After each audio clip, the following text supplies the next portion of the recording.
तो मूवी का स्टार्ट होता है एक बहुत ही ज्यादा इंटेलिजेंट बच्चे हीरो को दिखाते हुए। उसे नई नई चीजें बनाने का बहुत ज्यादा शौक था और उसने एक छोटा सा बॉट बना रखा था, यानी एक छोटा सा रोबोट। वो उसको यूज करके रोबोट फाइट्स में हिस्सा लिया करता था। वो छोटा सा बॉट इतना ज्यादा तेज था कि बड़े बड़े रोबोट्स को हरा देता था। एक दिन उसका कंपटीशन एक बहुत ही ज्यादा रिच आदमी के रोबोट से होता है, लेकिन यहाँ भी वो जीत जाता है और उसे काफी ज्यादा पैसे मिलते हैं। लेकिन उस जायंट आदमी से बात बर्दाश्त ही नहीं होती और वो हीरो से उसका बॉट छीन लेता है। तभी एंट्री होती है हीरो के बड़े भाई की, जो कि काफी ज्यादा गुड लुकिंग था और वो हीरो की तरह इंटेलिजेंट भी था। वो अपने छोटे भाई को बचाकर वहाँ से भाग आता है और साथ ही साथ हीरो का बॉट भी उसे वापस दिलवा देता है। लेकिन तभी उन्हें पुलिस रोक लेती है, ये कहते हुए कि रोबोट फाइटिंग इलीगल है और बेचारा हीरो का बड़ा भाई भी प्रिजन में डाल दिया जाता है, जहाँ पर उनकी आंट उन्हें बचाने आती है। इनफैक्ट इन दोनों बच्चों के पेरेंट्स की डेथ हो चुकी थी और इनकी आंट इन्हें मदर बन के ही पाल रही थी। हीरो का बड़ा भाई उसे कहता है कि आओ हीरो, मैं तुम्हें अपनी यूनिवर्सिटी फिरवाता हूँ।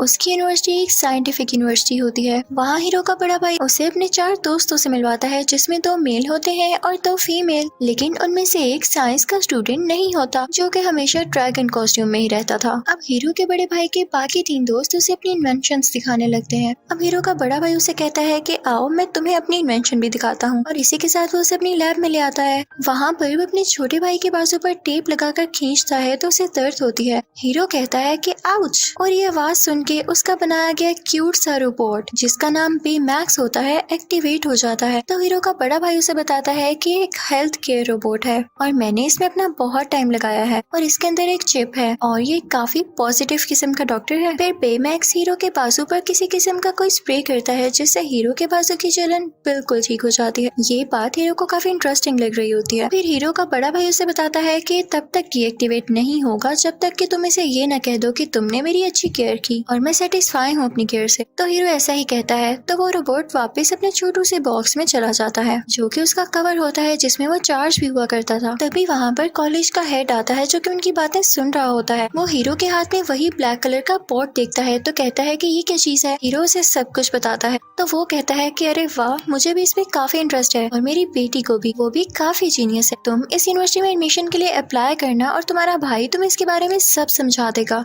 अब वो लोग घर आते हैं तो हीरो का बड़ा भाई उसे बताने लगता है कि हर साल हमारी यूनिवर्सिटी में एक शो होता है और यूनिवर्सिटी के हेड को जिसका प्रोजेक्ट सबसे अच्छा लगता है वो उसका एडमिशन अपनी यूनिवर्सिटी में कर लेते हैं, चाहे वो छोटी उम्र का बच्चा हो। जिसे सुनकर हीरो काफी एक्साइटेड हो जाता है और कहता है कि भाई आपकी यूनिवर्सिटी तो मेरी ड्रीम यूनिवर्सिटी थी। अब हीरो इस पर मेहनत करने लगता है और जल्दी उसे समझ आ जाता है कि मुझे क्या करना चाहिए। उसने जो चीज बनाई थी तो वो बहुत छोटी लेकिन काफी ज्यादा इम्प्रेसिव थी। उसने माइक्रोबोट बनाया था, जो कि उसकी बोट की तरह ही दिखता था लेकिन काफी छोटा था, और वो एक नहीं था बल्कि कई ज्यादा थे। साथ ही साथ उसने अपने सर पर एक डिवाइस भी लगा रखी थी, जो कि उन माइक्रोबोट्स को कंट्रोल करने वाली थी। शुरू में तो ये देखकर कोई खुश नहीं होता, लेकिन तभी हीरो उसका एक्सपेरिमेंट करने लगता है। हीरो उन सब माइक्रोबोट्स को उन डिवाइस से कंट्रोल करने लगता है तो वो माइक्रोबोट्स आकर एक दूसरे से जुड़ने लगती हैं और अलग अलग किस्म के स्ट्रक्चर्स बनाने लगती हैं। वो उन पर मूव भी कर रहा होता है। ये देखकर कॉलेज के सारे लोग बहुत इम्प्रेस होते हैं और कॉलेज के हेड की तो आंखें ही खुली रह जाती हैं और सारे बहुत ज्यादा क्लैपिंग करते हैं, क्योंकि उन्हें ये प्रोजेक्ट लाजवाब लगा होता है। सब लोग हीरो को कांग्रेचुलेट करते हैं कि तुम्हारा एडमिशन तो पक्का है मेरे भाई।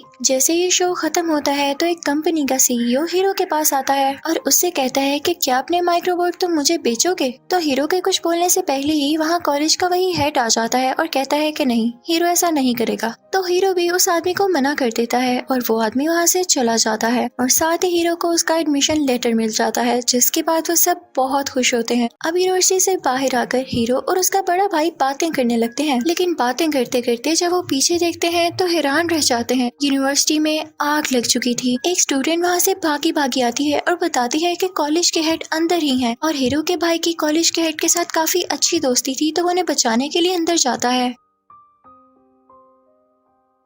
और उसकी कैप बाहर ही गिरी रह जाती है, जिसे हीरो उठा लेता है और तभी वहाँ पर बहुत बड़ा ब्लास्ट होता है, जिसकी वजह से हीरो भी दूर जाकर गिरता है और उसके हाथ में अपने भाई की कैप होती है। वो जान चुका था कि अब उसका भाई इस दुनिया में नहीं रहा। ये सीन बहुत ज्यादा इमोशनल है। अब अगले रोज हीरो के बड़े भाई का फ्यूनरल होता है और सब हीरो को तसल्ली दे रहे होते हैं, लेकिन वो काफी अकेला महसूस करने लगा था। उसका एक ही एक तो बड़ा भाई था। फिर आहिस्ता आहिस्ता टाइम गुजरने लगता है और 1 महीना हो जाता है। सब अपनी जिंदगी में वापस आने लगे थे और अपने काम करने लगे थे, लेकिन हीरो अभी भी काफी दुखी था। वो किसी से ना तो बात करता था और ना ही यूनिवर्सिटी जा रहा था। वो ज्यादातर अपने रूम में ही रहता था। उसका रूम और उसके बड़े भाई का रूम थोड़ा साथ साथ थे। बीच में एक छोटी सी पार्टीशन थी। हीरो गुस्से में अपनी चीजें रख रहा होता है कि तभी उसका बोर्ड उसके पाँव पर गिरता है और वो चिल्लाता है उसी तरह आउच। और तभी वहाँ पर उसके बड़े भाई के रूम में पड़ा हुआ वही बेमैक्स एक्टिवेट हो जाता है और अपनी कवरिंग से बाहर आ जाता है। वो हीरो का ट्रीटमेंट करने लगता है, लेकिन हीरो इस मूड में नहीं होता, तो वो उसे बंद करने लगता है, लेकिन वो बंद भी नहीं हो रहा होता, क्योंकि हम तो जानते हैं ना कि वो कैसे बंद होगा। लेकिन हीरो ये भूल चुका होता है। वो उस पर से स्लिप हो जाता है और नीचे गिर जाता है कि तभी उसकी नजर बेड के नीचे पड़ती है। उसकी जैकेट में कोई चीज मूव कर रही होती है। जब हीरो ये देखता है तो उसकी जैकेट की पॉकेट में वही एक माइक्रोबोर्ड होता है जो किसी तरह से उसकी पॉकेट में ही रह गया था, जबकि बाकी माइक्रोबोर्ड्स उसी यूनिवर्सिटी में डिस्ट्रॉय हो गए थे। तो हीरो उसे एक छोटे से ग्लास बॉक्स में बंद कर देता है, लेकिन बेमैक्स उसे उठा लेता है और कहता है कि ये माइक्रोबोर्ड कहीं जाना चाहती है। लेकिन हीरो उसकी बात पर ज्यादा ध्यान नहीं दे रहा होता और पीछे से बेमैक्स उस माइक्रोबोर्ड को लेकर पता नहीं कहाँ पहुँच जाता है। जब हीरो को ये रियलाइज होता है तो वो उसका पीछा करने लगता है। रास्ते में बहुत मुश्किल से वो उसका पीछा करते हुए उस तक पहुँचता है तो देखता है कि बेमैक्स वो माइक्रोबोर्ड लिए एक वेयर हाउस के बाहर खड़ा है। हीरो भी वहाँ पहुँच जाता है, लेकिन देखता है कि वेयर हाउस तो बंद है, लेकिन माइक्रोबोट अभी भी उसी तरफ जाना चाह रहा था। तो वो लोग प्लान करते हैं कि हम अंदर जाके देखेंगे कि आखिर इधर क्या है जो माइक्रोबोट यहाँ ही जाना चाह रहा है। अब वो लोग ऊपर विंडो से होते हुए उसके अंदर जाते हैं। हीरो कहता है कि मैं नीचे जाकर देखूंगा, तुम यहीं रुकना, ठीक है।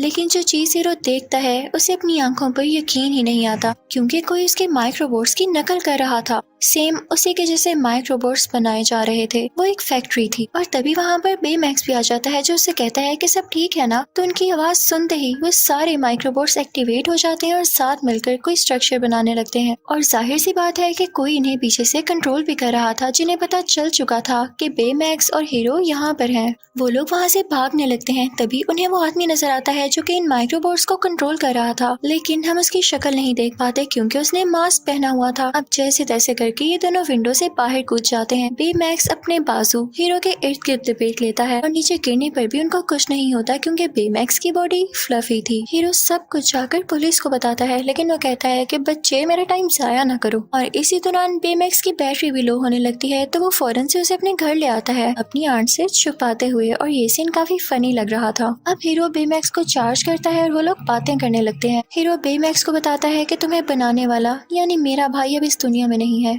तो बेमैक्स उसे रिलैक्स करता है, यानी वो काफी अच्छा रोबोट था। बेमैक्स पूछता है कि वो कैसे मरा, तो हीरो बताता है कि यूनिवर्सिटी में आग लग गई थी। लेकिन साथ ही हीरो कहता है 1 मिनट रुको, मुझे कुछ याद आ रहा है। यूनिवर्सिटी में आग जान के लगवाई गई ताकि वहाँ पर हलचल मच जाए, लोगों को सिर्फ अपनी जान की पड़ी हो और कोई मेरी माइक्रोबोट्स को अपने पास ले ले। उसे ये सारा ट्रिक समझ आने लगता है कि जो मास्क वाला आदमी उन्हें दिखाई दिया था ये जरूर उसी का काम था, ताकि वो हीरो के माइक्रोबोट्स को चुराकर उन जैसे कई माइक्रोबोट्स बना सके। वो बेमैक्स के साथ प्लान बनाता है कि हम इस आदमी को रोक कर ही रहेंगे। वो उसकी चिप बाहर निकालता है और उसमें कई ज्यादा कराटे क्लिप्स और एक्शंस इंस्टॉल कर देता है और वो चिप दोबारा से उसके अंदर डाल देता है और साथ ही साथ वो उसे आर्मर भी पहनाता है। अब हीरो और बेमैक्स उसी वेयर हाउस तक पहुंच जाते हैं, लेकिन तभी वहां पर वही मास्क वाला आदमी माइक्रोबोट्स का काफी बड़ा स्ट्रक्चर बनाते हुए उसके ऊपर ही आ रहा होता है। और उसी जगह एक फैन भी आती है जो कि शुरू में तो बड़ी मिस्टीरियस लग रही थी, लेकिन उसके अंदर हीरो के बड़े भाई के दोस्त ही थे, वही चारों दोस्त। लेकिन वही मास्क वाला आदमी उन पर अटैक करने लगता है, तो वो सारे डरकर फैन में बैठ जाते हैं और बेमैक्स भी उनकी वैन के ऊपर होता है।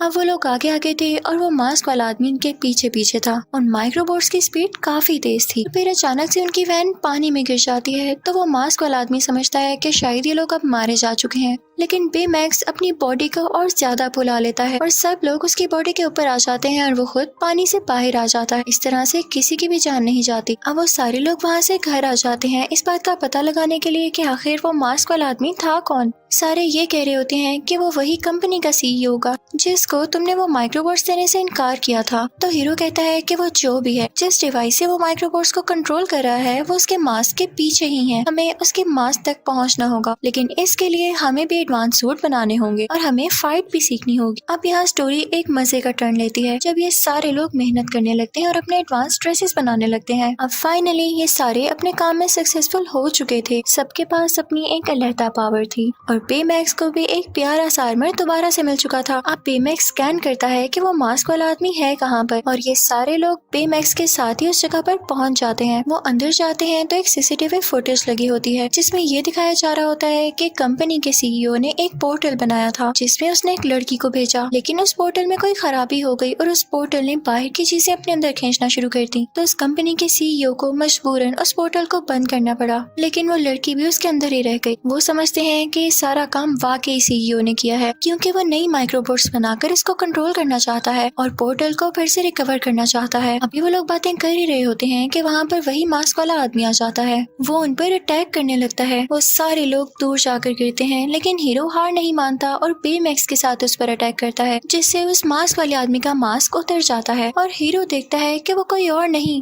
बल्कि कॉलेज का हेड है कि वो उस दिन यूनिवर्सिटी में आग लगने से मारा जा चुका था, लेकिन ये जिंदा था और यही था वो जिसने हीरो की माइक्रोबोट्स चुराई। इसने ये सब प्ले पर्पसली किया। हीरो कहता है कि मेरा भाई तुम्हारी वजह से मरा। वो बेमैक्स को ऑर्डर देता है कि इसे मार डालो, लेकिन बेमैक्स कहता है कि मैं एक हेल्थ केयर डॉक्टर हूँ और मैं इसको नहीं मार सकता। हीरो को कुछ समझ नहीं आता तो वो उसकी पॉजिटिव चिप बाहर निकाल लेता है और कराटे और एविल चिप उसके अंदर ही होती है, जिसके बाद बेमैक्स इस काबिल हो गया था कि उस हेड को मार सके। लेकिन उसके बाकी फ्रेंड्स उसे रोकने लगते हैं और कहते हैं कि ठीक नहीं है, तुम अभी बच्चे हो, तुम जेल भी जा सकते हो। और इसी दौरान हीरो के हाथ से उसका मास्क भी गिर जाता है, जिसे कॉलेज का वो हेड उठाकर बाहर निकल जाता है उन्हीं माइक्रोबोट्स को यूज करके। और उसी दौरान उनके दोस्तों में से एक लड़की बेमैक्स की पॉजिटिव चिप दोबारा से उसके अंदर डाल देती है, जिससे बेमैक्स दोबारा से पॉजिटिव हो जाता है और अटैक नहीं कर पाता। हीरो को उन सब पर काफी गुस्सा आता है। वो बेमैक्स को लेके वहाँ से चला जाता है और अपने गैराज में आता है। वो बेमैक्स से कहता है कि मैं तुम्हारे अंदर से पॉजिटिव चिप निकाल ही दूंगा ताकि तुम उस हेड को मार सको, लेकिन हीरो से वो चिप बाहर नहीं आ रही होती। तो बेमैक्स बताता है कि मैं आपको अब एक्सेस नहीं दे सकता, मैं हमेशा पॉजिटिव ही रहूंगा।